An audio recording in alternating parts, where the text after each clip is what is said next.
ስለ መንፈስ ቅዱስ ህልውና ስለ መለኮታዊ አደራረጉ ማወቅ ከተሳሳተ ትምህርትና ከተሳሳተ ልምምድ ለመጠበቅ ያስፈልጋል፣ ይረዳል በጣም። ስለዚህ መንፈስ ቅዱስን ህልውናውን ማወቅ፣ አደራረጉን መረዳት፣ ከዛም በላይ ደግሞ ስለ መለኮታዊ ማንነቱ ማወቅ ከተሳሳተ አመለካከት፣ ከተሳሳተ ልምምድ፣ ከተሳሳተ ፍላጎትና ጥማት እንድንጠበቅ ያደርጋል። በራሱ መለኮት ይሆን ግን ፓወር ያለው ኃይል ያለው ከስነ ፍጥረት በላይ ከምንመለከታት ግዑዝ ዓለም በላይ መለኮታዊ ኃይል ያለው አምላክ በተለያየ አቅጣጫ ይህንን ነገር ልንመለከተው የምንችልበት እናያለን። መንፈስ ቅዱስ አካል ነው ስንል ምን ማለታችን ነው? የሚነካ የሚጨበጥ ግዑዝ ነው እያለን ሳይሆን አንድ መንፈስ አካል አለው ሲባል የራሱ ሊያሟላቸው የሚገቡ ነገሮች እንዳለው እናውቅ ይገባል። መንፈስ ቅዱስ አካል ነው ማለት ፐርሰን ነው፣ ማንነት አለው እያልኩ ማንነት አለው መንፈስ ቅዱስ። ያለ ፍቃዱ ምክር መንፈስ ቅዱስ የራሱ የሆነ እውቀት አለው፣ ፍቃድ አለው፣ ስሜት አለው።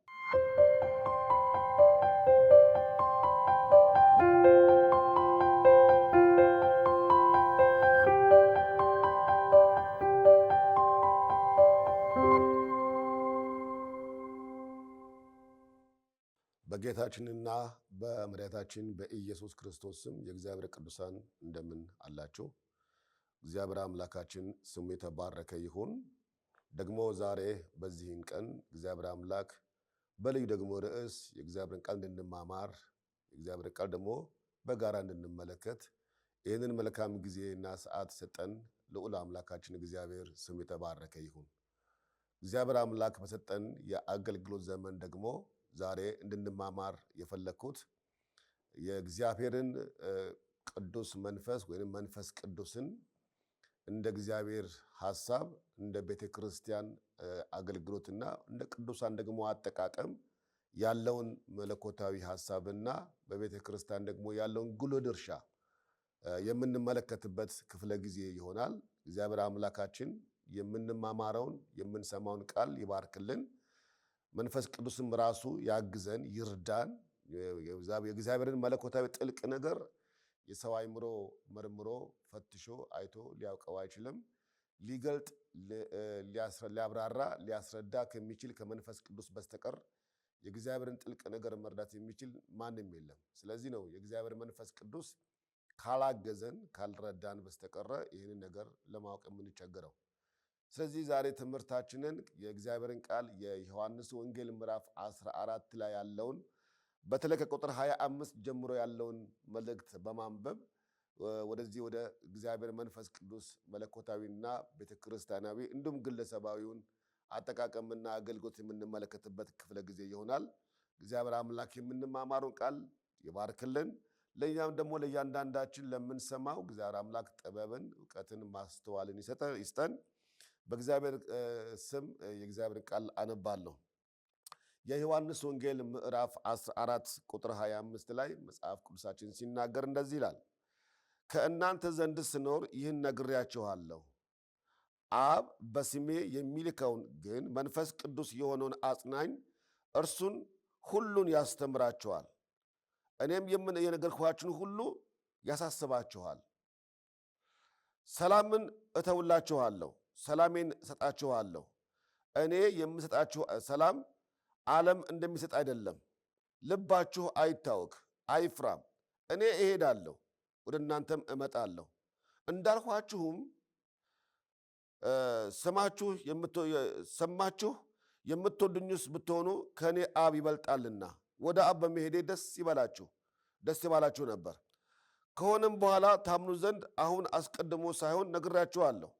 ከእንግዲህ ወዲህ ከእናንተ ጋር ብዙ አልናገርም፣ የዚህ ዓለም ገዢ ይመጣልና በእኔም ላይም አንዳች የለውም። ነገር ግን አብን እንደወድ ዓለም ሊያውቅ አብ እንዳዘኝ እንዲሁ አድርጋለሁ። ተነሱ ከዚህ እንሂድ አላቸው ይላል ክፍሉ። በዚህ ክፍል ውስጥ የምፈልገው ዋናው ሐሳብ ከእናንተ ዘንድ ስኖር ይህን ነግሬያችኋለሁ፣ አብ በስሜ የሚልከው ግን መንፈስ ቅዱስ የሆነው አጽናኝ እርሱ ሁሉን ያስተምራችኋል፣ እኔም የነገርኳችሁን ሁሉ ያሳስባችኋል የሚል ነው። የመንፈስ ቅዱስ መምጣትና የመንፈስ ቅዱስ ዋናው ዓላማና ተልእኮን ጌታችን ኢየሱስ ክርስቶስ በመዋዕለ ስብከቱ በደንብ አድርጎ የነገረን ይመስለኛል። ምንድነው የሚለው መጽሐፍ ቅዱሳችን? አጽናኝ የሆነው እሱ መንፈስ ቅዱስ ይመጣል። እሱ መንፈስ ቅዱስ በመጣ ጊዜ እኔ የነገርኳችሁ ሁሉ ያስተምራችኋል፣ ያሳስባችኋል አለ። ስለዚህ መንፈስ ቅዱስ አሁን ባለችው ቤተ ክርስቲያን ውስጥ ዋነኛና ቀዳሚ ጉዳይ እንደሆነ እንመለከታለን። ለምን ጌታችን ኢየሱስ ክርስቶስ በዚህ በምድር ላይ በነበረበት በስብከት ወይም በአገልግሎት ዘመኑ በእርሱ በኩል ሊፈጸም የሚገባውን የማዳኑን ስራ፣ የቤዛነቱን ስራ፣ የመዋጀትን ስራ ሁሉ ሰርቶ ጨርሶ አሁን የእግዚአብሔር ልጅ ክርስቶስ ኢየሱስ በግርማው ቀኝ ዙፋን እንደተቀመጠ መጽሐፍ ቅዱሳችን ይናገራል። ስለዚህ ያ ወደ አባቱ ያረጋው ጌታችን ኢየሱስ ክርስቶስ ከኔ በኋላ ያለውን ነገር ለማስቀጠል የሚጠቅማችሁና የሚበጃት ለቤተ ክርስቲያን መንፈስ ቅዱስ ነው ይላል። መንፈስ ቅዱስ የቤተ ክርስቲያን ክርስቶስን ኢየሱስን የምንገልጥበት፣ ኢየሱስን የምናውቅበት፣ የምናስረዳበት፣ የምናስተምርበት መለኮት የሆነ አምላክ የሆነ የእግዚአብሔር እውቀት ነው፣ የእግዚአብሔር ጥበብ ነው፣ የእግዚአብሔር ማስተዋል ነው መንፈስ ቅዱስ። ስለዚህ ለቤተ ክርስቲያን በጣም አስፈላጊና ወሳኝ ጉዳይ እንደሆነ እንመለከታለን። ለዚህ ነው ስለ መንፈስ ቅዱስ ብዙ መጽሐፍቶች ተጽፈዋል። በጣም ብዙ መጽሐፍቶች፣ በተለያየ አጋጣሚም ደግሞ ብዙ ስብከቶች ይሰበካሉ፣ ብዙ ትምህርቶችም ይሰጣሉ። ስለ መንፈስ ቅዱስ በተለያየ አቅጣጫ የእግዚአብሔርን ቃል ባጠናን ቁጥር ወደ ቤተ ክርስቲያን ለመማር ለማምለክ በሄድን ቁጥር ልንሰማ ልንሰበክ ሁሉ እንችላለን። ከዛም ባሻገር ስሙ በሚጠራበት ቦታ ላይ ሁሉም ስለ መንፈስ ቅዱስ ይጸለያል። ስለ መንፈስ ቅዱስ ጎብኘን፣ ንካን፣ እባክህ መንፈስ ቅዱስ እባክህ ዳስን የተባለ ይጸለያል። ሆኖም ብዙዎች የሚያተኩሩት ግን በእግዚአብሔር መንፈስ ቅዱስ በኃይሉ ላይ ይልቁንም በስራውና በስጦታው ላይ የተመለከተ ነው። ኃይሉን፣ ስጦታውንና በተለይ ደግሞ እንደገና በስራው ላይ ያተኮረ የሆነ ትምህርት፣ ስብከት እና የተለያዩ የጸሎት እንቅስቃሴዎች እንመለከታለን። ነገር ግን የእግዚአብሔር ኃይሉም የእግዚአብሔር ስራውም ሆነ የእግዚአብሔር መለኮታዊ ስጦታዎቹን ከማወቅም በላይ የሚጠቀመንና የሚያስፈልገን ዋነኛው ነገር ማንነቱን ነው።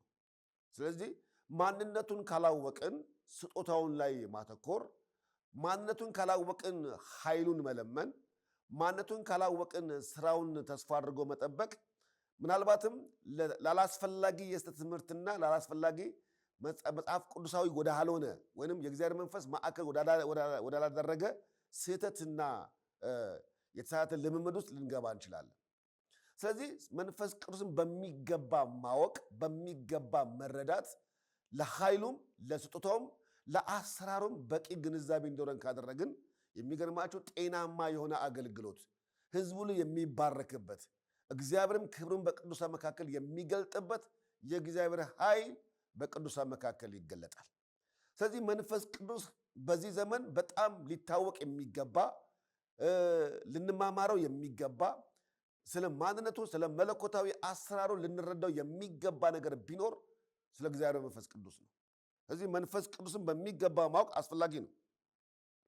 በተለይ የመንፈስ ቅዱስ ህልውናው መገኘቱ የመንፈስ ቅዱስ ከቃሉ ውጪ የሆነ አሳሰብ ያላቸው መናፍቃን የምንበላቸው ወይም የስህተት አስተማሪዎች ባሉበት በዚህ ዘመን ስለ መንፈስ ቅዱስ ህልውና ስለ መለኮታዊ አደራረጉ ማወቅ ከተሳሳተ ትምህርትና ከተሳሳተ ልምምድ ለመጠበቅ ያስፈልጋል፣ ይረዳል በጣም። ስለዚህ መንፈስ ቅዱስን ህልውናውን ማወቅ፣ አደራረጉን መረዳት፣ ከዛም በላይ ደግሞ ስለ መለኮታዊ ማንነቱ ማወቅ ከተሳሳተ አመለካከት፣ ከተሳሳተ ልምምድ፣ ከተሳሳተ ፍላጎትና ጥማት እንድንጠበቅ ያደርጋል። ስለዚህ መንፈስ ቅዱስን በመለኮታዊ ማንነቱን ለመረዳት መጽሐፍ ቅዱሳችን ልናውቀው የሚገባን ግንዛቤ እንዳለ አስረግጦ ይናገራል። በእርግጥ መለኮት ነው፣ መንፈስ ቅዱስ አምላክ ነው። በደንብ በዝርዝር እናየዋለን። ያንን መለኮት የሆነ መንፈስ ቅዱስን የሰው አይምሮ በሙሉ አውቆ ይጨርሰዋል፣ ይረዳዋል ብለን አናስብም። በተገለጠልን ልክ ግን በገባን ልክ ግን መንፈስ ቅዱስን ልናስተናግደው፣ ልናከብረው፣ ልንታዘዘው፣ እውቅና ልንሰጠው፣ ህልውናውን ልንናፍቅና እንደ መንፈሱ አሰራር በአግባብ ልንመላለስ የሚገባን ግንዛቤ ዕውቀት ከእግዚአብሔር ቃል ልንጨብጥ ያስፈልጋል። ስለዚህ እግዚአብሔር እንደ አምላክነቱን ማምለክና ማገልገል በጣም አስፈላጊ ነው። እግዚአብሔር መንፈስ ቅዱስ እግዚአብሔር ስለሆነ አምላክ ስለሆነ መለኮት ስለሆነ እንደሚገባ ማምለክ፣ እንደሚገባ አክብሮት መስጠት፣ እንደሚገባ ዕውቅና መስጠት የሚጠበቅ ነው ከአማኝ። ስለዚህ ኃይል ብቻ ስሜት ብቻ ወይንም ፍላጎት ብቻ ወይንም የሆነ የቤተ ክርስቲያን ልምምድ ብቻ አድርገን የምንቆጥር ከሆነ ብዙ አንርቅም፣ ብዙም አንቆይም። ምክንያቱም የስሜት ነገር በጊዜና በሁኔታ የተገደበ ስለሆነ ወይ ወደ መቀዝቀዝ ወይ ወደ መካድ ወይ ወደ አላስፈላጊ ጸጸትና ወደ አላስፈላጊ ነገር ልንገባ እንችላለን። ነገር ግን የእግዚአብሔር መንፈስ መለኮት ስለሆነ አምላክ ስለሆነ በቤተ ክርስቲያን ያለውን ህልውና አደራረግ ወይንም ስራውን በሚገባ ማወቅና በዚያ መልኩ ደግሞ የሚገባው ነገር መስራት በእግዚአብሔር ቤት ለመቆየት ይልቁንም ለመንፈስ ቅዱስ አሰራር ራሳችን በሚገባ ለመስጠትና የፍቃዱ ሐሳብ መጠቀሚያ ለመሆን በጣም አስፈላጊ ነው። ስለዚህ ያለንበት ዘመን የመንፈስ ቅዱስ ዘመን ይባላል። በተለይም ጌታችን ኢየሱስ ክርስቶስ በተለይ ለቤተ ክርስቲያን በባለ 50 ቀን መንፈሱ ከወረደ በኋላ ወይንም በግሪኩ ጰራቅሊጦስ የሚባለው በዓለ 50 የሚባለው መንፈስ ቅዱስ የወረደበት ቀን በቤተ ክርስቲያን በቅዱሳን መካከል በሙላት ወርዶ የእግዚአብሔር ቅዱሳን በእግዚአብሔር መንፈስ በተነኩበት በዛ ዘመን ያ መንፈስ ከወረደበት ሰዓት ጀምሮ እስከ መምጣቱ ዘመን ወይንም እስከ ዳግም ምጽአቱ ድረስ ያለው ዘመን የመንፈስ ቅዱስ ዘመን ቤተ ክርስቲያን በሙላት ክርስቶስን እንድትገልጥ ቤተ ክርስቲያን በሙላት ክርስቶስን እንድታሳይ የተከፈተ ዘመን ወይንም የተለቀቀ ዘመን ስለሆነ በዚህ በተለቀቀው ዘመን ውስጥ ወይንም በተከፈተው ዘመን ውስጥ በሙላት በቤተ ክርስቲያን የሚሰራው ማን ነው? መንፈስ ቅዱስ ነው። ስለዚህ መንፈስ ቅዱስ በዚህ ዘመን አሁን በክርስቶስ ኢየሱስ ያለውን የእግዚአብሔርን ሐሳብ ወደ ቅዱሳን ለማድረስ ወይም ወደ ቅዱሳን ልብ ለማስረጽ ብቸኛውና ብቸኛው መንገድ የእግዚአብሔር መንፈስ ነው። መንፈስ ቅዱስን በሚገባ ካልተረዳን ለክርስትና ያለን ግንዛቤ፣ ለቤተ ክርስቲያን ያለን ግንዛቤ፣ ኢቭን ለቅዱሳን እንኳን ያለን አመለካከት የተሳሳተ ይሆናል። ምክንያቱም በአብ ውስጥ በወልድ ውስጥ በመንፈስ ቅዱስ በሥላሴ አንድነት ውስጥ አብ አምላክ እንደሆነ ወልድ አምላክ እንደሆነ መንፈስ ቅዱስም እንደዚሁ አምላክ ነው፣ መለኮት ነው። መጽሐፍ ቅዱሳችን በተለያየ አቅጣጫ እንደምንመለከተው አብ የአባትነትን ድርሻ በመያዝ ፈጣሪነቱን፣ መገኛነቱን፣ ምንጭነቱን ለማሳየት አብ አባት የሚለውን ስያሜ ቢይዝ፣ ወልድ ደግሞ ልጅነት የሚለውን ስያሜ ይዞ በእግዚአብሔር አብ ውስጥ ያለውን የእግዚአብሔር መለኮታዊ ፍቅርና ምሕረት ለቅዱሳን ለመግለጥ ኢየሱስ ክርስቶስ ፍጹም ሊለብሰው የማይገባውን የሰውን ሥጋ ገንዘቡ አደረገ። በዛ በለበሰው ሥጋ ከእግዚአብሔር ርቆ የነበረውን የሰው ልጅን ሊዋጀው ደሙን እስከ ማፍሰስ ድረስ ቤዛ እስከ መሆን ድረስ ይሄን ከእግዚአብሔር ርቆ ያለውን ትውልድ ዋጀው፣ ገንዘቡ አደረገው፣ ወይንም በክርስቶስ በሆነ በራሱ በደሙ ለራሱ አደረገው። ይሄ በክርስቶስ ኢየሱስ ያለ የማዳን ሥራ ነው። አሁን ቀጣዩ ደግሞ መንፈስ ቅዱስ በእግዚአብሔር ሕልውና ውስጥ ለምሕረቱና ለይቅርታ የታሰበው ትውልድ ይልቁንም ደግሞ በክርስቶስ ኢየሱስ ቤዛነት በደሙ የእግዚአብሔር ልጆች የሆኑ ሰዎች እንዴት በእግዚአብሔር ፊት መኖር እንዳለባቸው መመላለስ እንዳለባቸው ከሁሉም በላይ ደግሞ የእግዚአብሔርን ፍቃድ የእግዚአብሔርን መለኮታዊ ሐሳብ ለማስፈጸም እንዴት ባለ መልኩ መውጣትና መንቀሳቀስ መራመድ እንዳለባቸው የሚያስገነዝበን፣ የሚያስተምረን፣ የሚያስረዳን አቅጣጫ የሚያሳየን የእግዚአብሔር መንፈስ ነው። ስለዚህ ያለ መንፈስ ቅዱስ ቤተክርስቲያን አትባልም። ያለ መንፈስ ቅዱስ በአዲስ ኪዳን ክርስቲያን መሆንም አይቻልም። ያለ መንፈስ ቅዱስ መንፈሳዊ ነገር መጠማት የሚቻል አይመስለኝም። በዚህ ዘመን ያለ መንፈስ ቅዱስ በእግዚአብሔር መቆየትም አይቻልም። ስለዚህ መንፈስ ቅዱስ ከምንም በላይ የሚያስፈልገን ወሳኝ ጉዳይ ነው እና ስለዚህ ዛሬ ስለዚህ ጉዳይ ነው የምንመለከተው።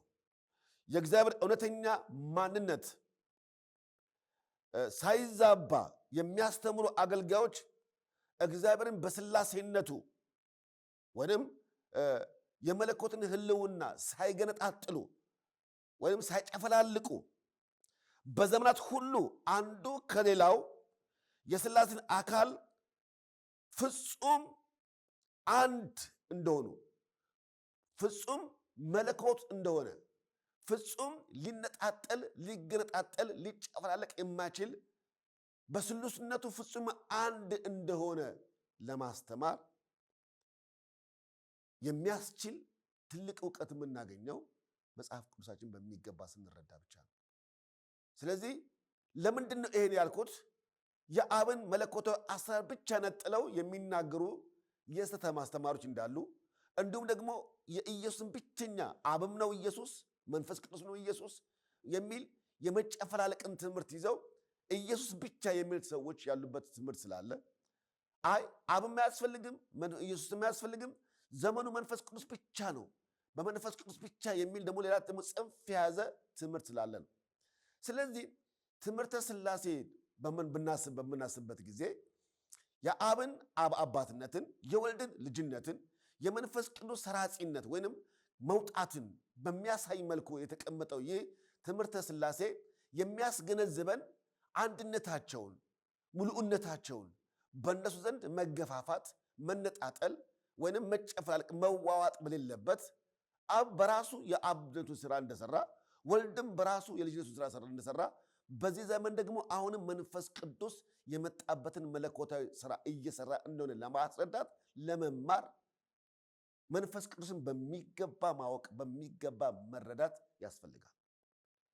ስለዚህ ለዚህ ሐሳብ መጽሐፍ ቅዱሳችን የተለያዩ ሐሳቦች ላይ ተቀምጠዋል። በተለይ ዘፍጥረት ምዕራፍ 1 ቁጥር 26 ላይ፣ ማቴዎስ 3 16 ላይ፣ ዮሐንስ 14 ቁጥር 23 ላይ እና እንደዚህ ደግሞ ማቴዎስ 28 ከቁጥር 19 ጀምሮ እስከ ቁጥር 20 ያለውን ብንመለከት፣ ስለዚህ ማቴዎስ 28 ቁጥር 19 ላይ ሁላችንም በምናውቀው መልኩ የእግዚአብሔር ቃል ተጽፎልናል። ምን ይላል ሲናገር? እንግዲህ ይላል ይሄ ታላቁ ተልእኮ የሚባለው እና ጌታችን ኢየሱስ ክርስቶስ ይህን ከነገራቸው በኋላ በቢታንያ እንዳረገ መጽሐፍ ቅዱሳችን ይናገራል። እና ግን ምንድን ነው ያላቸው? ኢየሱስም ቀረበና እንዲህ ብሎ ተናገራቸው።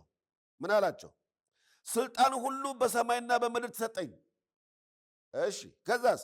እንግዲህ ሂዱና አሕዛብን ሁሉ በአብ በወልድ በመንፈስ ቅዱስ ስም እያጠመቃችኋቸው ያዘዝኳችሁንም ሁሉ እንዲጠብቁ እያስተማራችኋቸው ደቀ መዛሙርት አድርጓቸው።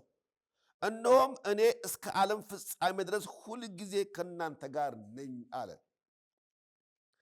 ይሄ የማቴዎስ ወንጌል የመልእክቱ መጨረሻ ነው። ማቴዎስ ምዕራፍ 28 ቁጥር 19 ማቴዎስ ብዙ አውርቷል፣ ብዙ ነገር ተናግሯል። ሲደመድም ሲዘጋ ግን የመለኮትን አንድነት፣ የመለኮትን መለኮታዊ ተልእኮ፣ የመለኮትን መለኮታዊ ሐሳብ እንዴት ባለ በሚገርም መልኩ አንድ ላይ አድርጓቸው ለቤተ ክርስቲያን እንዳቀበለ ለቤተ ክርስቲያን እንደሰጠ የምንመለከትበት ክፍል ነው። ሁላችንም በተለያየ አቅጣጫ ይህን ክፍል እንሰማዋለን።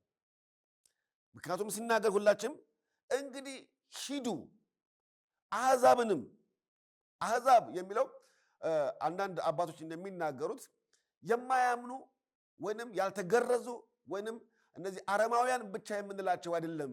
የግዕዙ ሕዝብ ይለዋል። አሕዛብ የሚለው ሕዝብንም ጭምር ያካትታል የሚል የቃል ትርጓሜ እንዳለ እንመለከታለን። በጣም ጥሩ የተስማማኝ። ምክንያቱም ወንጌሉ የሚሰበከው ለአሕዛብ ብቻ ሳይሆን አይሁድነን ለሚሉ፣ ተገርዝነን ለሚሉ፣ የአብርሃም ልጆች ነን ለሚሉ፣ ዛሬም የክርስቶስን የኪዳኑን ደም ለሚያክፋፉ ለእስራኤላውያን ጭምር የሚያስፈልግ ነው ወንጌሉ። ስለዚህ በእግዚአብሔር መልክና ምሳሌ የተፈጠረ ሰው ሁሉ የሚያስፈልገው መለኮታዊ ተልእኮ ትእዛዝ ቢኖር ይሄ ብቻ ነው። ምን? መጽሐፍ ቅዱሳችን እንደሚናገር በአብ በወልድ በመንፈስ ቅዱስም እያጠመቃቸዋቸው ይላል።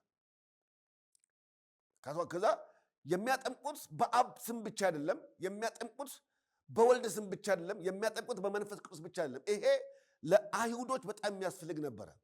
እነሱ አባታችን አብርሃም ነው፣ እኛ የአብርሃም ልጆች ነን ብለው ትምክት ይዘው ሕግ ጠቅሰው ጽንፍ ይዘው ስለነበረው መካከላቸው የተገለጠው የጠራዊ የዮሴፍ ልጅ ኢየሱስ ክርስቶስ እሱ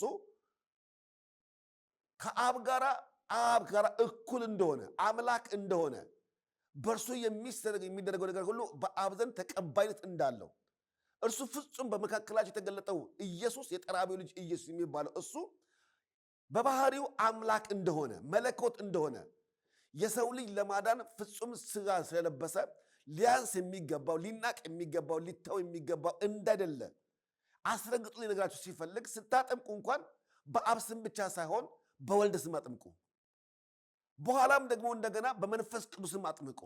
ለምን? እግዚአብሔር የሚለው መለኮታዊ መጠሪያ ስም የሁሉም የአንድነት የወልድ ስም ስለሆነ አብ እንደሚጠራበት ወልድም እንደሚጠራበት መንፈስ ቅዱስም ፈጣሪ ስለሆነ አምላክ ስለሆነ በአብ ውስጥና በወልድ ውስጥ ያለውን መለኮታዊ ሐሳብ ለማስፈጸም በሐዲስ ኪዳን የተሰጠን የተገለጠልን የእግዚአብሔር ሐሳብ ስለሆነ መንፈስ ቅዱስ መለኮትም ስለሆነ ልክ ከመለኮት እኩል ጋር በእርሱ የሚፈጸሙ የትኛው መንፈሳዊ ስራዎቶች ሁሉ ተቀባይነት እንዳላቸው የእግዚአብሔር አብ ፍቃድ እንደሆነ አስረግጦ ይናገራል። ስለዚህ ነው ስታጠምቁ በአብ ስም በወልድ ስም በመንፈስ ቅዱስም እያጠመቃችኋቸው የነገርኳችሁን ነው የሚለው የነገርኳችሁን እንዲጠብቁ እያስተማራችኋቸው ደቀ መዛሙርት ያደርጓቸው ይላል። ይሄን በምታደርጉበት ጊዜ እኔ እስከ ዓለም ፍጻሜ ድረስ ከእናንተ ጋር ነኝ አለ። የእግዚአብሔር ሉዓላዊው ጥበቃ በስነ ፍጥረት ላይ እንዳለ ሁሉ ነገር ግን የተለየ መገለጥ የተለየ መገኘት የምንመለከተው የእግዚአብሔርን ፍቃድ በምትፈጽም ቤተክርስቲያን ውስጥ ነው። ቤተክርስቲያን የእግዚአብሔር የህልውናው መገለጫ ናት። እንዴት ነው እግዚአብሔር ህልውናውን የሚገልጠው ብለን ስንመለከት እንደ ብሉይ ኪዳን በማደሪያው ድንኳን እንደሚደረገው ስርዓት አይደለም። አሁን ወይም ጌታችን ኢየሱስ ክርስቶስ በመዋዕለ ስብከቱ ወይም በመዋዕለ ሥጋዌው እንደነበረውም አይደለም። አሁን በመንፈስ ቅዱስ አማካኝነት የእግዚአብሔር ህልውና በቤተ ክርስቲያን ውስጥ ይገለጣል። ቤተ ክርስቲያን የሚለው አቅለሲያ የሚለው የተጠሩ የተመረጡ እግዚአብሔር ሐሳቡን ሊገልጥባቸው የጠራቸው የቅዱሳን ስብስብ የአማኞች ስብስብ ነው። መጽሐፍ ቅዱሳችን ከጨለማ ወደሚደነቅ ብርሃኑ የጠራን የእርሱም በጎነት የምንነግር ቅዱስ ሕዝብ ለርስቱ የተለያችሁ የእርሱ ወገን ናችሁ ይላል። ስለዚህ እግዚአብሔር ስለመረጠን ስለጠራን ለእሱ ገንዘቦች እንሆን ዘንድ አገልጋዮች እንሆን ዘንድ ቅዱስ ሕዝብ ነን። ለዚህ ነው ቤተክርስቲያን ቅዱስ ሕዝብ ያለባት። ቅዱስ ያስበላው ሕዝቡ ከራሱ ቅዱስ ሆኖ ሳይሆን ከመንፈስ ቅዱስ የተነሳ ነው። መንፈስ ቅዱስ ሕሊናን ያነጻል፣ ማንነትን ያነጻል። የእግዚአብሔር ሐሳብ በቅዱሳን መካከል እንዲያልፍ እንዲሰራ የእግዚአብሔር መንፈስ ሕሊናን ይቀድሳል፣ ልብን ይቀድሳል፣ ሕይወትን ይቀድሳል። ከዚህ የተነሳ ቤተክርስቲያን የቅዱሳን ስብስብ የቅዱሳን ህብረት ትባላለች። ለዚህ ነው ስለዚህ በዚች በምትሰበሰብ ቤተክርስቲያን ውስጥ ይሄ መለኮታዊ ትእዛዝ ግሬት ኮሚሽን የሚባለው ታላቁ ተልእኮ የሚባለው በቤተክርስቲያን ውስጥ ይፈጸማል። ስለዚህ በዚህ ሁኔታ ውስጥ መጽሐፍ ቅዱስ የተለያየ ነገር እንደሚናገር ብዙ ልናወራ እንችላለን። በተለይ መጽሐፍ ቅዱሳችን በብሉይ ኪዳንና በሐዲስ ኪዳን የመንፈስ ቅዱስን ማንነትና ስራውን በስፋት የሚናገርበት በስፋት የሚያስተምርበት ብዙ ክፍል እናገኛለን። ከጥፋት ውሃ በፊትም በነበሩት ሰዎች ላይ ከጥፋት ውሃ በኋላም እንደገና ሕግ ከመስጠቱ በፊትም ከሕግ በኋላም በነቢያቱ ዘመንም በነገሥታቱ ዘመንም መንፈስ ቅዱስ ከሕዝቡ እንዳልራቀ የምንመለከትበት ብዙ የብሉይ ኪዳን ክፍሎች ልናወጣ እንችላለን። እንደዚሁም ደግሞ በሐዲስ ኪዳን በቤተ ክርስቲያን ውስጥ መንፈስ ቅዱስ እንዴት በሙላት በአማኞች ላይ እንደሚሰራ እንዴት በሙላት በቅዱሳን ላይ እንደሚሰራ እንመለከታለን። በተለይ መንፈስ ቅዱስ በማንነቱ በስራው በኃይሉ በጥምቀቱ እና በጸጋ ስጦታዎች ላይ ያለውን ሐሳብ ቤተ ክርስቲያን በሙላት ታስተምራለች። በሐዲስ ኪዳን በምትገኘው ቤተ ክርስቲያን ውስጥ የመታየዋ ወይም የመልከዋ ወይም የማንነቷ መገለጫ መንፈስ ቅዱስ ስለሆነ አጥብቃ ቤተ ክርስቲያን በክርስቶስ ኢየሱስ ማዳን በክርስቶስ ኢየሱስ ብቸኛ ጌትነትና ገዥነት ያመነ አማኝ ቀጥሎ ማወቅና መማር መጠቀም ያለበት መንፈስ ቅዱስን ነው። ስለዚህ ስለ መንፈስ ቅዱስ ስለ ማንነቱ ስለ ስራው ስለ ኃይሉ ስለ ጥምቀቱና ስለ ጸጋ ስጦታዎች ቤተ ክርስቲያን ማስተማር አለባት። ስለዚህ ቤተ ክርስቲያን በዚህ ዘመን ስለ መንፈስ ቅዱስ ማታስተምር ከሆነ ቤተ ክርስቲያን ስለመሆኗ በጣም አስቸጋሪ ይሆናል ማለት ነው። ስለዚህ ዛሬ ከዚህ የተነሳ ስለ መንፈስ ቅዱስ ማንነት ስንመለከት በመጀመሪያ የምናየው መለኮታዊ ማንነቱን፣ መንፈስ ቅዱስ መለኮታዊ ማንነቱን፣ መለኮታዊውን ህልውናውን፣ መለኮታዊ የሆነውን እውቅናውን ነው የምንመለከተው። መጽሐፍ ቅዱሳችን በብሉይና በሐዲስ ኪዳን ውስጥ የመንፈስ ቅዱስን ማንነትና ስራውን በስፋት እንደሚናገር ለማየት ሞክረናል። በተለይ መንፈስ ቅዱስን በዚህ የዕብራይስጡ ቃል መንፈስ ቅዱስን ሩሃ ይለዋል። ሩሃ የሚለው የዕብራይስጡ ቃል ነው። ከ378 ጊዜ በላይ ይጠቀማል። የዕብራይስጡ ቃል ሩሃ ይለዋል። መንፈስ የእግዚአብሔር ህልውና መገጫው መንፈስ የሚለውን ሩሃ ይለዋል። የግሪኩ ቃል ግን ኑማ ይለዋል። ኑማ የሚለውን ቃል የግሪኩ ቃል ደግሞ ከ379 ጊዜ በላይ ይጠቀሙታል። ስለዚህ የምንመለከተው በዕብራይስጡም ሩሃ ይበለው በግሪኩም ኑማ ይበለው በአብዛኛው ይሄን ያህል ቁጥር የሚይዝ ከሆነ መንፈስ ቅዱስ በጣም ወሳኝና ዋነኛ ጉዳይ ነው ማለት ነው። ስለዚህ ይሄ ሩሃ የሚለውና ኑማ የሚለውን ሐሳብ ከንፋስ ጋራ ከእስትንፋስ ጋር የሚገናኝበት ነገር አለ።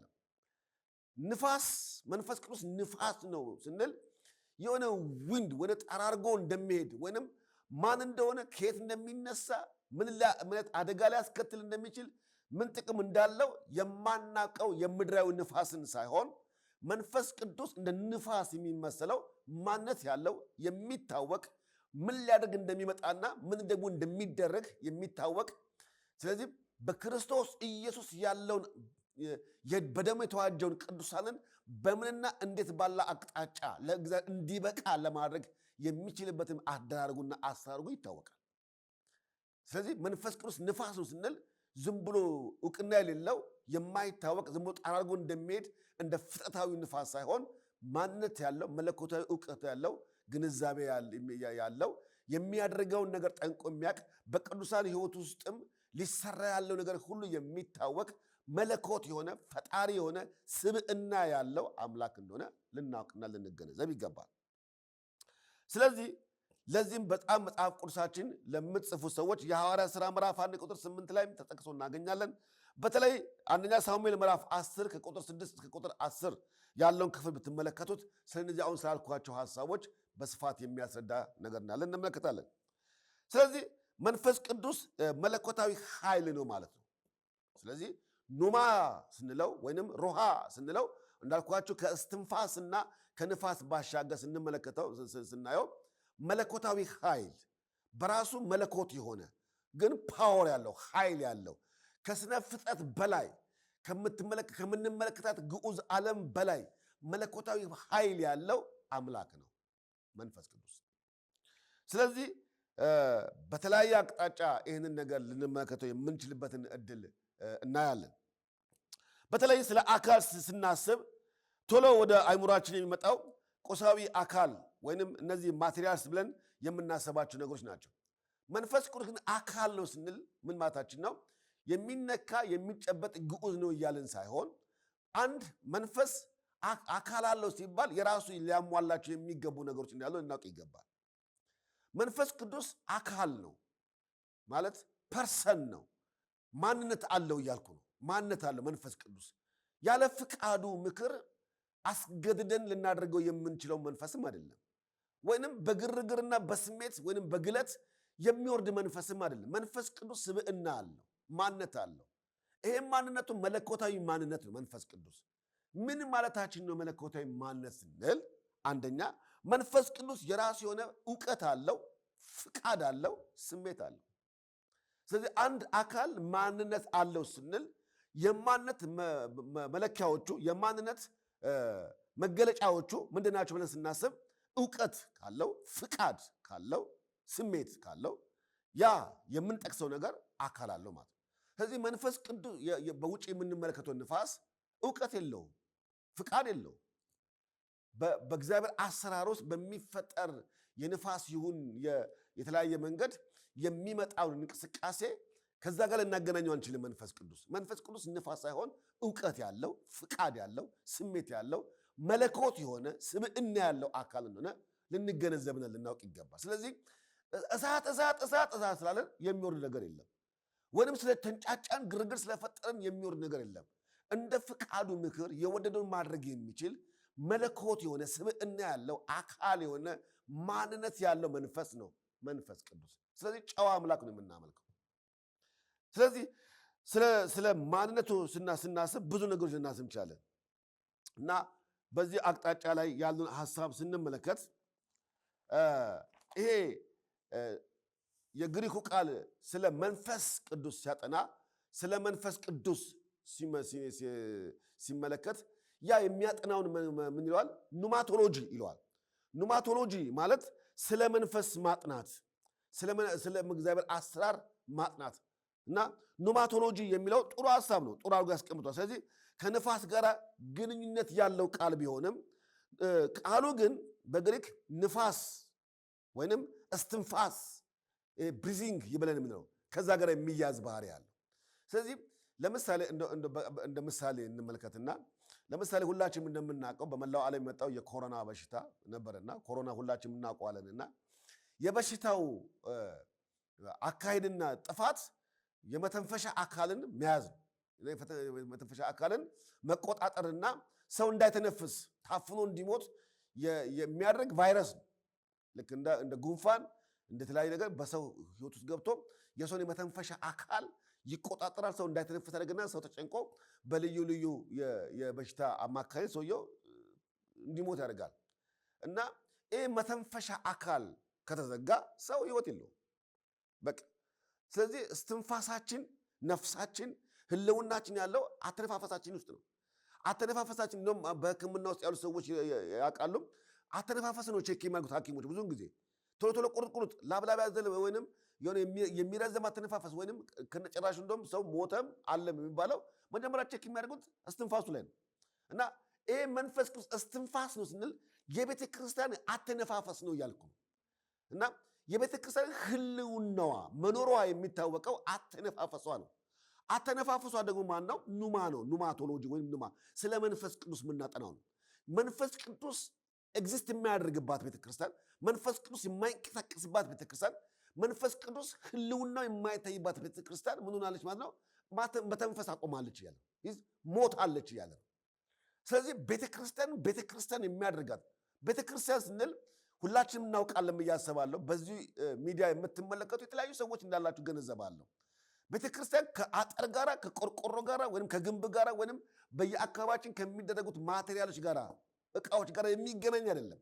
ቤተክርስቲያን ስንል ሁላችንም ቅድም እንዳልኩት የቅዱሳን ስብስብ አቅሌሲያ የሚለው የህብረት የአማኞች አንድነትን ነው የሚመለከተው። ስለዚህ በዚህ ስብስብ ውስጥ ቅዱሳን በህይወት መኖራቸው የእግዚአብሔር ሐሳብ ፈጽመው ለመተግበር የሚያስችላቸው ህይወት ሲኖራቸው ነው። ያ ህይወታቸው ደግሞ የሚለካው በመተንፈሳቸው ነው። ካልተነፈሱ ሞተዋል ነው። ከተነፈሱ ግን ህይወት አለ ማለት ነው። ስለዚህ እንዴት ነው የሚተነፈሰው ስንል እስትንፋሳቸው መንፈስ ቅዱስ። ስለዚህ ብሪዚንግ መተንፈሻችን የእግዚአብሔር ሐሳብ ለማስቀጠል የሚያስችልን በውስጣችን ያለውን አቅም የሚገልጠው ማን ነው? መንፈስ ቅዱስ። ስለዚህ ይሄ ስለ መንፈስ ቅዱስ ማወቅ፣ ስለ መንፈስ ቅዱስ ማጥናት፣ ስለ መንፈስ ቅዱስ መማማር የሚያስፈልግበት ጊዜ ነው።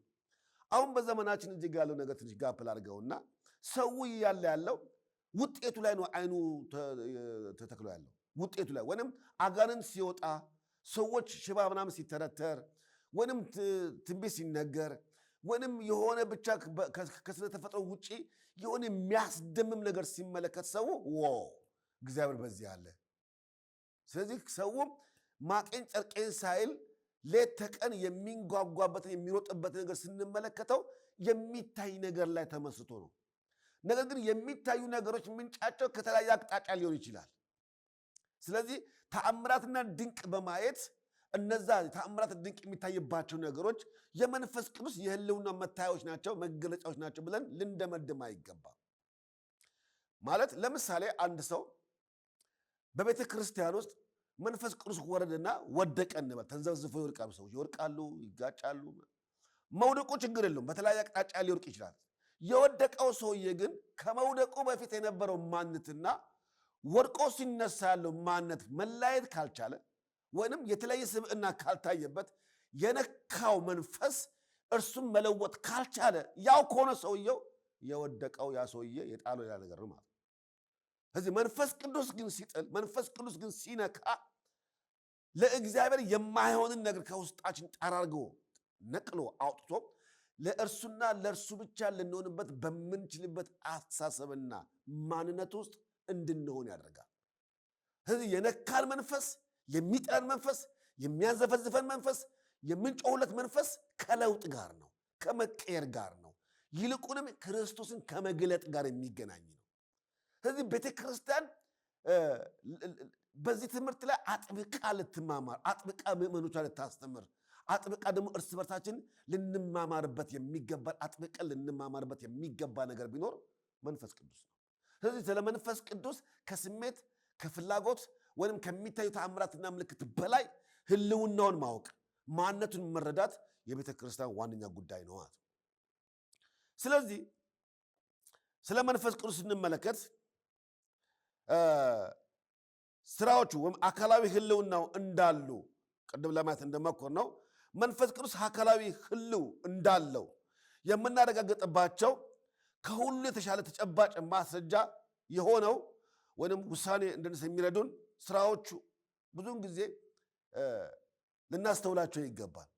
የሚፈጸሙ ስራዎች በተለይ አንድ ቤተ ክርስቲያን ለወንጌል ያላት መነቃቃት፣ ለነፍሳት መዳን ያላት መነቃቃት፣ የእግዚአብሔር መንግስት ለማስፋት ያላት ሩጫና ጥማት፣ ትጋት፣ ይልቁንም የሰው መውደቅ የሰው መጥፋት የሚያሳስባት ከሆነ መንፈስ ቅዱስ በዛች ቤተክርስቲያን እየሰራ ነው ማለት ነው። ፈንክሽናሊ እየተተገበረ ነው ማለት ነው። ቤተክርስቲያን ከዛ ውጭ ወጥታ ማቴሪያሊስት ከሆነች ወይንም ከግለሰብ እውቅና ጋር የሚያያዝ ከሆነ ወይንም ከዚህ ዓለም ከሚሰናሰን ነገር ጋር ራሷን ለማዛመን ለመፎካከር ወይንም ራሷን ለማሳየትና ለመታየት የምትራራት ከሆነ ማወቅ ያለብን ነገር ቆም ብለን ልንጠይቅ ይገባል፣ ልንከተል አይገባም። ስለዚህ የመንፈስ ቅዱስ ስራዎች ሁልጊዜ የመንፈሱ አደራረግና አሰራር በቤተ ክርስቲያን ውስጥ ህልውናውን መገለጫዎች ስለሆኑ ቆም ብለን ልንመለከታቸው፣ ልናያቸው፣ ልናስተውላቸው ይገባል። ምንድናቸው ስራዎቹ ስንል ትልቁ የመንፈስ ቅዱስ ስራ ክርስቶስን በቅዱሳን ልብ ውስጥ መግለጥ ነው። ዓላማው መጽሐፍ ስናነብ ቀድም ዮሐንስ ምዕራፍ 14 ላይ ቅድም እንዳነበብ ነው ደግሜ ባነበው ደስ ይለኛል። 14 ላይ መግቢያችን ላይ ያነበበ ሐሳብ ትልቁ ነገር ዋናው ሐሳብ እሱ ነው የሚያተኩርልን። ምንድነው የሚለን ዮሐንስ ሲናገር ምን አለ? መጽሐፍ ቅዱስ ሲናገር አብ በስሜ የሚልከው ግን ካለ በኋላ መንፈስ ቅዱስ የሆነው አጽናኝ ምን ይሁን? እርሱ ሁሉን ያስተምራቸዋል። ብቻም አይደለም፣ እኔ የነገርኳችሁን እኔ ያስተማርኳችሁን ያሳስባቸዋል፣ ያሳውቃቸዋል፣ ያስረዳቸዋል፣ ያስገነዘባቸዋል። አያችሁ፣ መንፈስ ቅዱስ ትልቁ ዓላማው በክርስቶስ ተጀምረው ያለውን የእግዚአብሔር ሐሳብ ወደ ቅዱሳን መግለጥ ነው፣ ማስተማር ነው። የምንወድቀው የምንዘበው መንፈስ ብለን ብንጮህ ጣራ እስኪነቀል ብንጮህ ክርስቶስን የማያበራልን መንፈስ፣ ክርስቶስን የማይገልጥልን መንፈስ ወይም በክርስቶስ ላይ እንድንተከል የማያደርገን መንፈስ ከሆነ ልንጠይቅ ይገባል። የመንፈሱ ዋነኛ ዓላማው በቅዱሳን መካከል ኢየሱስን መግለጥ ነው። ስለዚህ ኢየሱስን የማያብራራ መንፈስ፣ ኢየሱስን የማይገልጥ ይልቁንም የቤዛነቱን ነገር ያሳስባቸዋል። ወደ ራሳችን ወደ አሳሰባችን ቆም ብለን እንድንመለከት የሚያደርገን እንዴት እኔ የእግዚአብሔር ልጅ ሆንኩ፣ እንዴት ምሕረቱ በዛል፣ እንዴት ስሙን ለመጥራት ቻልኩ፣ እንዴት በመቅደሱ አደባባይ ቆምኩ፣ እንዴት ዕድሜ ተቀጠለልኝ፣ እንዴት በፊት ለፊቱ መሆን ቻልኩ፣ ምንድነው ምክንያቱ ብለን ስንመለከት ያለ ዋጋ ያለምንም ስራ ያለምንም መድከም የእግዚአብሔር ጥልቅ ምሕረት በክርስቶስ ተገልጦልን እያንዳንዳችን በዛ ምሕረት ታስበን ልጅነትን በጸጋው ስለተቀበልን ነው። ይሄ ልጅነት ከስራ የተቀበልነው ከድካም የመጣ ነው፣ ወይም ልናስቆጥር የምንችለው ነገር ተገኝቶብን አይደለም። መጽሐፍ እንደሚናገር በምሕረቱ ባለጠጋ ስለሆነ ከወደደን ከትልቅ ፍቅሩ የተነሳ ስለሚል የእግዚአብሔር ፍቅር ትልቅነቱ ከሰው አይምሮ በላይ ነው። ምሕረቱ አማርኛ የለኝም፣ ማናችንም እግዚአብሔር አብ ብለን ለመጥራት የሚያስችል ድፍረትም ሞራልም የለንም። ነገር ግን የእግዚአብሔር ይቅርታ፣ የእግዚአብሔር ርኅራኄ፣ የእግዚአብሔር ምሕረት በልጁ በክርስቶስ ኢየሱስ ተገለጠልን። ስለዚህ ዛሬ መንፈስ ቅዱስ የሚያደርገን ይህንን ነው የሚያሳስበን። ኢየሱስ ሳይገባን መንፈስ ቅዱስ ብንል ወገኖች አይሆንም፣ ሊሆን አይችልም። ያሳስባችኋል የሚለው መጽሐፍ ቅዱስ እንደሚናገር እኔ የነገርኳችሁ ሁሉ ያሳስባችኋል፣ ሰላምን እተውላችኋለሁ፣ ሰላምን እሰጣችኋለሁ። እኔ የምሰጣችሁ ሰላም ዓለም እንደሚሰጥ አይደለም። የሰላም መንፈስ፣ የውካታ፣ የግርግር፣ የመጨነቅ፣ የጩኸት የሆነ የረብሻ መንፈስ ቅዱስ የሰላም መንፈስ ነው። ምንድነው የሰላም መንፈስ? ያሳሰበን ማለት ክርስቶስ። ስለዚህ ቤተ ክርስቲያን በዚህ ምድር ላይ የተተከለችው ዋነኛዋ ዓላማዋ ክርስቶስን መግለጥ ነው። ማቴዎስ 28 ላይ ሂዱ ለፍጥረት ወንጌልን ስበኩ የተባለው የምንሰብከው ኢየሱስን ነው። ስለዚህ መንፈስ ቅዱስ የወረደው ይልቁንም እዛ መጽሐፍ ቅዱሳችን የሐዋርያት ሥራ ምዕራፍ 2 ላይ እንደምንመለከተው ወይም በዓለ ሃምሳ የተባለው ወይም ጰራቅሊጦስ ብለን እንደሚባለው ኢየሱስ በዛ መካከል ላይ ሰው ሁሉ አሳልፎ ሰጥቶት ለሞት በመስቀል ተሰቅሎ የመስቀልን ጣር፣ የመስቀልን መከራ፣ የመስቀልን ስቃይ ኢየሱስ ከተቀበለ በኋላ ኢየሱስ ከዛም በኋላ ሞተ። ከሞተም በኋላ ከተቀበረም በኋላ ካረገ በኋላ አይሁድ ሊቀ ካህናት በዛ የነበሩ ፈሪሳውያን ሁሉ ተገላገልን፣ በቃ ረባሽ ሆኖን ቀበር ነው ብለው ባሉበት ሰዓት ላይ ተመልሰው ተከታዮቹን ደግሞ ለማጥፋት በዛቱበት ሰዓት ላይ ሁሉም ተደብቀው ሁሉም ተቀምጠው መጽሐፍ እንደሚናገር በማርቆስ እናት ቤት ተሰብስበው እየጸለዩ እያለ ነገር ግን የአሕዛብ ዛቻ የማያስፈራው፣ የፈሪሳውያን ምክር የማያስቆመው፣ የካህናት ዱለታ፣ የካህናት የትኛውም ምክክር ዓላማውን የማያስቆመው እግዚአብሔር በቅዱሳን መካከል ደግሞ ዓላማውን ለማስፈጸም ፈሪዎችን ላጀግናቸው ምንም እውቀት የሌላቸውን የገሊላ ሰዎች ናቸው። እነ ጴጥሮስ አሳ ከማጥመጡ ውጭ ሌላ እውቀት የላቸው ደፋር ሊያደርጋቸው በመኳንንቱና በሽማምንቶች ፊት ይልቁንም በካህናት ፊት ስለ መሲሁ ሊያወሩ የሚያበቃቸው የሚያስችላቸው ኃይል ስለሚያስፈልጋቸው መንፈስ ቅዱስ በዛ ሰዓት ወረደ። ስለዚህ ጴጥሮስ ተነስቶ መንፈስ ቅዱስ ከወረደ በኋላ እሳት እሳት እሳት እያለ ስለ መንፈስ ቅዱስ ዓለም ያወራው ወንም ስለተገለጠው የእግዚአብሔር መንፈስ ቅዱስ ተአምራት አይደለም ያወራው። ክፍሉን ብንመለከተው መጽሐፍ ቅዱሳችንን ኢየሱስን ጲላጦስ ሊፈታ ወዶ ሳለ እናንተ ግን የሰቀላችሁት የናዝሬቱ ኢየሱስ ክርስቶስ ይህን አደረገው እያለው መንፈስ ቅዱስ እኛ አልሰከርንም። በነቢዩ በኢዩኤል እንደተነገረው መንፈስ ቅዱስ በሴትና በወንድ ልጆቻችሁ ላይ ይወርዳል ተብሎ የተጻፈው ቃል ዛሬ በፊት ለፊታችሁ ተፈጸመ እያለ ከመጽሐፍቶቻቸው እየጠቀሰ ኢየሱስን ገለጠላቸው፣ ኢየሱስን ሰበካቸው። ፈሪው ጴጥሮስ ደፋር ሆኖ መጽሐፍ እንደሚናገር ብዙ ሰዎች በዛ ሰዓት ጌታን ተቀበሉ። መንፈስ ቅዱስ ኢየሱስን እንድንገልጥ ነው የሚያደርገው። ኢየሱስን የማያብራራ፣ ኢየሱስን የማይገልጥ፣ ኢየሱስን ማግኒፋይ የማያደርግ መንፈስ በፍጹም ሊሆን አይችልም። ቤተክርስቲያን ትልቁ ተልኳ ክርስቶስን በሙላት በአሕዛብ መካከል መግለጥ ነው። ለዚህ እውቀት መንፈስ ቅዱስ እውቀት ይሰጣል፣ ጥበብ ይሰጣል፣ ኃይል ይሰጣል፣ ማስተዋል ይሰጣል። ለምን? መንፈስ ቅዱስ እኔ ልክላችኋለሁ፣ እርሱ ከኔ ወስዶ ያስተምራችኋል፣ ያሳስባችኋል ስለሚል። ስለዚህ ነው ቤተክርስቲያን ይህን አጥብቃ ልታስተምር ይገባ። በተለይ ስራዎቹ ላይ መንፈስ ቅዱስ እንዳልኳቸው ከቤተክርስቲያን መለኮታዊ ተልእኮ ባሻገር መግቢያ ላይ እንዳልኩት መንፈስ ቅዱስ ማን ነው? ምንድን ነው? ማንነቱን ማወቅ ደግሞ ያስፈልጋል። ምን እንደሆነ በማይታወቅበት አገልግሎት ውስጥ ህብረት የሚባል ነገር አይፈጠርም። ህብረት ለመፍጠር ማን ነው ህብረት የማድረገው? ሰውዬ ምንድን ነው እሱ? ለእኔ የሚጠቅመኝ ነገር፣ እኔ ለእሱ የሚጠቅመው ነገር፣ በቀጣይ ቀሪ ነገራችን እንጠቃቀማለን፣ እንተጋገዛለን። ሰው ስሌቱን ሰርቶ ሂሳቡን ሰርቶ ነው ከአንድ ነገር ጋር ህብረት የሚያደርገው። ስለ መንፈስ ቅዱስ ስናስብ ማን ነው? ምንድን ነው? እና ለቤተ ክርስቲያን ያለውን ተልእኮና በቀሪው ዘመኔ ውስጥ ያለውን ጥቅም በሚገባ ተገንዝበን ተረድተን መንፈስ ቅዱስን አውቀን ህብረት ማድረግ ካልቻለን ከስሜትና ከፍላጎት ያለፈ አገልግሎትና ልምምድ አይኖረንም። ያ ደግሞ ይቆማል። ብዙ የጋሉ ብዙ እሳት ነው ብዙ ነገር ያሉ ሰዎች ዛሬ የት እንዳሉ ሁላችንም እናውቃለን። ስለዚህ መንፈስ ቅዱስ በተለይ ስለ ማንነቱ ስንመለከት መንፈስ ቅዱስ ፈጣሪ ነው። መጽሐፍ ቅዱሳችን ዘፍጥረት ምዕራፍ 1 ቁጥር ላይ 2 ላይ እንደምንመለከተው መጽሐፍ ቅዱሳችን ውስጥ የእግዚአብሔር መንፈስ ፈጣሪ እንደሆነ እዛ ክፍል ይናገራል። መንፈስ ቅዱስ ፈጣሪ ነው ስንል ምን ነው? አምላክ ነው እያለን ነው ማለት መለኮት ነው ማለት አንቀልድም፣ በእግዚአብሔር መንፈስ አንዘባበትም፣ የሆነ ሌላ ልምምድ ውስጥ አንገባም። ከምትባላ እሳት ጋር የሚኖር ማን ነው ይላል ኢሳይያስ። መለኮቱ ነው ማለት ማንም እንደፈለገው ሊዘባበትበት የሚችል አይደለም።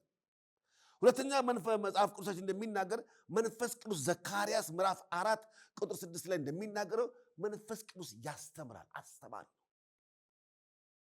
ሰው ከመንፈስ ቅዱስ ሲማር፣ ሰው ከመንፈስ ቅዱስ ሲቀዳ፣ ሰው ከመንፈስ ቅዱስ ጋር ህብረት ሲያደርግ እመኑን የዚህ ዓለምን ነገር ንቆ ለእግዚአብሔርና ለእግዚአብሔር ብቻ በሚሆን ማነጽ ራሱ ያሳድጋል። ሰው ከዚህ ዓለም ይማራል፣ ከሰይጣን ይማራል፣ ከስጋ ይማራል። ማለት ብዙ የምንቃረማቸው ነገሮች አሉ። ምናልባት የዚህ ዓለም ዕውቀት ምናልባት ለእንጀራዎቻችን ይጠቅመን ይሆናል። ስራ ተቀጥረን ገንዘብ ለማግኘት ሊጠቅመን ይችላል። የእግዚአብሔር መንግስት ግን ለማገልገል ከመንፈስ ቅዱስ መማር ያስፈልጋል። መንፈስ ቅዱስ መልካም አስተማሪ ነው። ኢሳይያስ 48-47 አካባቢ መስኛል ክፍሉን ባላስተውሰም መጽሐፍ ቅዱስ እንደዚህ ይላል ሲናገር ኢሳይያስ ላይ ታዳጊ የእስራኤል ቅዱስ እግዚአብሔር እንዲህ ይላል፣ እኔ የሚረባንና የሚጠቅምን ማስተምርህ በምትሄድባትም መንገድ የምመራህ አምላክህ እግዚአብሔር ነኝ ይላል። አየህ፣ የሚያስተምር የሚጠቅመንን የሚበጀንን ነገር የሚያውቅ እግዚአብሔር ብቻ ነው። በሐዲስ ኪዳን ደግሞ መንፈስ ቅዱስ ነው።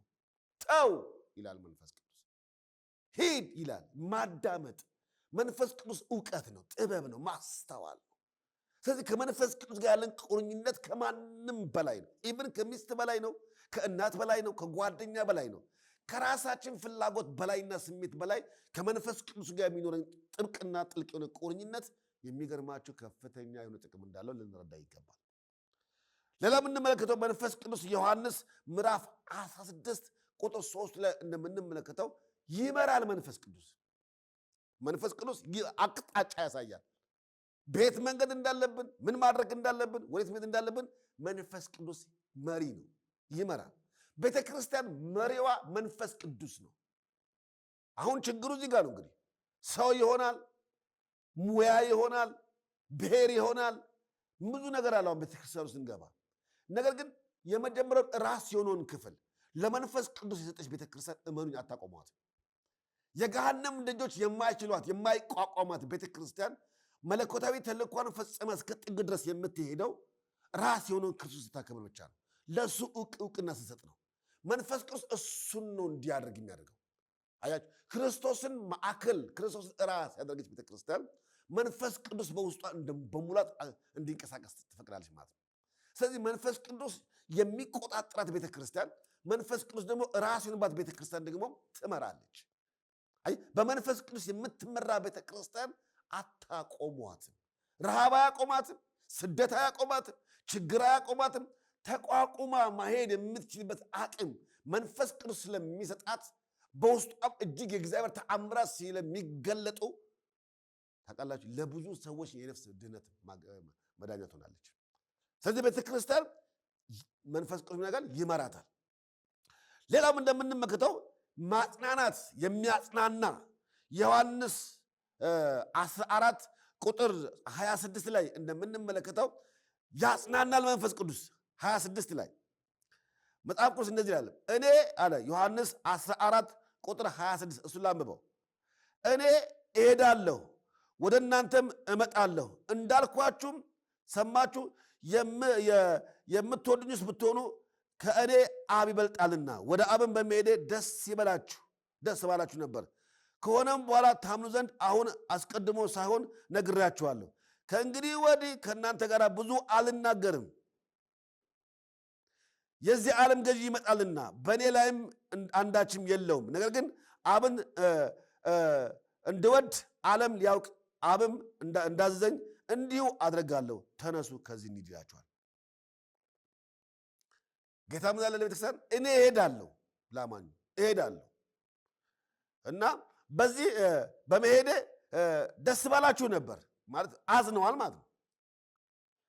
ያወራን ያለው አዝነዋል ማለት ነው።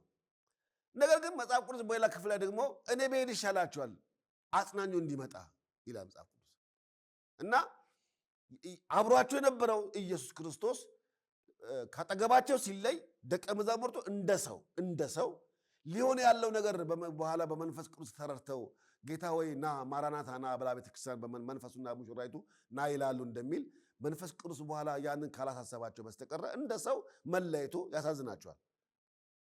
የእሱ መለየት ደግሞ ቀጣዩ ደግሞ ምን በእነሱ ሊመጣ እንደሚችልም ነግሯቸዋል። ነገር ግን አይዟችሁ ይላል ጌታ፣ አይዟችሁ ይላል። ለምንድን ነው አይዟችሁ ያለው?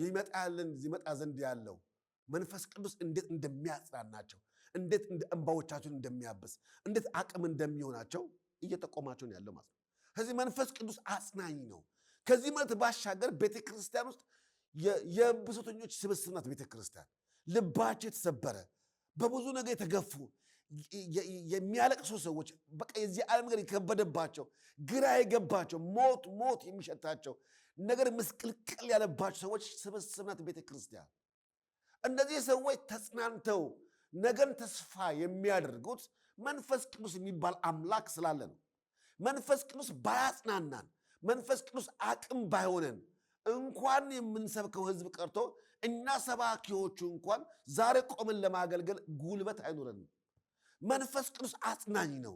ያጽናናል ስንል ወገኖቼ እያባበለ ድካማችንን እያገዘ ነውራችንን እየከደነ ኃጢአት እንዳልሰራ ሰው ራሳችን እስክንቆጥር ድረስ በፊት ለፊቱ መቆም የምንችልበትን አቅም እየፈጠረልን እንደገና ቀና ብለን ኢየሱስን ለመጥራት የሚያስችል ድፍረት የምናገኘነው ያገኘነው በመንፈስ ቅዱስ አማካኝነት ነው።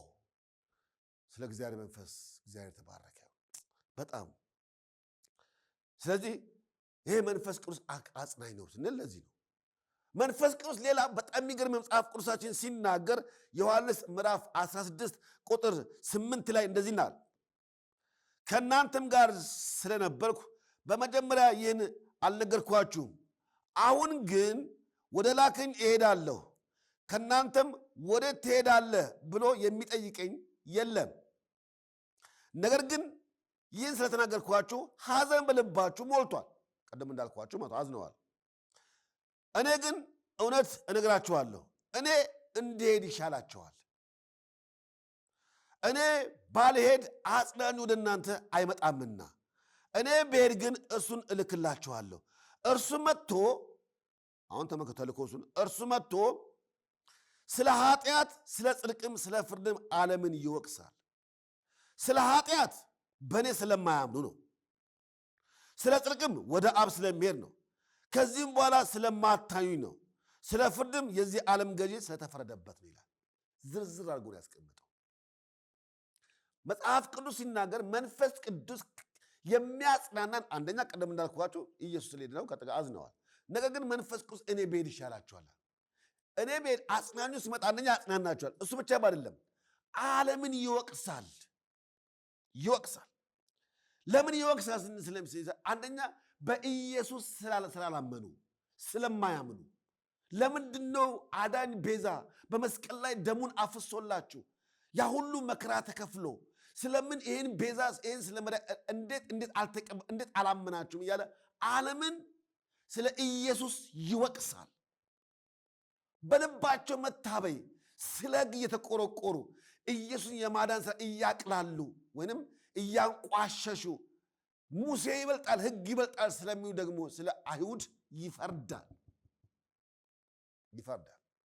ስለዚህ ጽድቅንም እውነትንም ምሕረትንም ያስቀምጠው ኢየሱስ በመንፈስ ቅዱስ ውስጥ ነው። ስለዚህ ስለ ኃጢአት ዓለምን እየወቀሰ ስለ ፍርድ ደግሞ በእርሱ በማይታሙ ላይ እየፈረደ ቤተ ክርስቲያንን ሊመጣ ላለው ለሙሽራው የሚያዘጋጅ ውበቷ፣ ድምቀቷ፣ መታየዋ መንፈስ ቅዱስ ነው። ስለዚህ ያለ መንፈስ ቅዱስ ቤተክርስቲያን ማብራራት አይቻልም። እኛም አማኝ የሆኑ ሰዎች ለመንፈስ ቅዱስ ድርሻ ክልልን ኢቭን ስንጸልይ፣ ስንመላለስ፣ ስንተኛም፣ ስንነሳም፣ ስናገለግልም በየትኛውም አቅጣጫና መስመር ስንዘረጋ ስለ መንፈስ ቅዱስ ማሰብ፣ ስለ መንፈስ ቅዱስ ዕውቅና መስጠት፣ ኢቭን ስንጸልይ፣ ስንዘምር ስለ መንፈስ ቅዱስ ካልዘምርን ይሄን ዓለም መቋቋም አንችልም። ለመወሰድ፣ ለመታጠፍ፣ ለመስማማት የቀረብን ሰዎች ነን።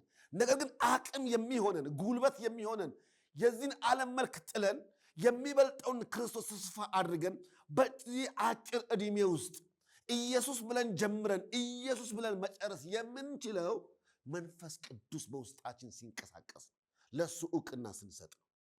ስለዚህ ዓለምን እየወቀሰ እየከሰሰ በአይሁድም ይሁን በሌሎች ሰዎች ላይ እየፈረደ ቤተክርስቲያን ተልእኮዋን እንድትፈጽም የሚያደርገው ማነው? መንፈስ ቅዱስ። ስለዚህ መንፈስ ቅዱስ በዚህ አቅጣጫ የመሳቱን ስራዎች እንደሚሰራ እንመለከታለን። ይሄ ብቻ ያለ መንፈስ ቅዱስ ማንነቱን እያወራን ስለሆነ ማንነቱ እውነተኛ ማንነት ነው ማለት እውነት ነው፣ ትሩዝ ነው። በቃ ማለት አባብሎ የሚጥል አጓግቶ የሚቆም ወይንም የሆነ ፍላጎት በውስጣችን ፈጥሮ የሚነፍግ አይደለም። ተናግሮ የሚያደርግ እነካለሁ ብሎ የሚነካ፣ አወጣለሁ ብሎ የሚያወጣ፣ አጽናናለሁ ብሎ የሚያጽናና፣ ከኃጢአት ክብር እገላግልሃለሁ ብሎ የሚገላግል፣ እንባን አብሳለሁ፣ አቅም ሆናለሁ፣ ጉልበት ሆናለሁ ብሎ አጓግቶ የሚቀር አምላክ መንፈስ ቅዱስ ወገኖቼ ጉልበት ይሆናል፣ አቅም ይሆናል፣ መጽናኛ ይሆናል። በዚህ ክፉ ዘመን ውስጥ የሚያስፈልገን ትልቁና ዋነኛው ነገር መንፈስ ቅዱስን ከማወቅም በላይ ልንጠቀምበት የሚገባ መለኮታዊ ኃይል ነው። ስለዚህ እንደ ቤተ ክርስቲያን እንደ እግዚአብሔር መንግስት አገልጋዮች ይህን ዓለም እንደሚጋፈጥ ይህን ዓለም ንቆ እንዳይወጣ እንደ እግዚአብሔር መንግስት ባለሟል ስናስበው ያለ መንፈስ ቅዱስ አገልግሎት የሚታሰብ አይደለምና በዚህ እውነት ላይ በዚህ ሐሳብ ላይ እግዚአብሔር መንፈስ ቅዱስ በቀሪ ዘመናችን ሁሉ ጊዜና ሰዓት ሰጥተን እየጸለይን እያነበብን በእርሱ ያለውን ጥቅም ደግሞ እንድንጠቀም እንድናገለግልበትና እንድንገለገልበት እግዚአብሔር አምላክ ጥበቡን፣ ዕውቀቱን፣ ማስተዋሉን ለሁላችን ይስጠን። ወስብሐት ለእግዚአብሔር። አሜን።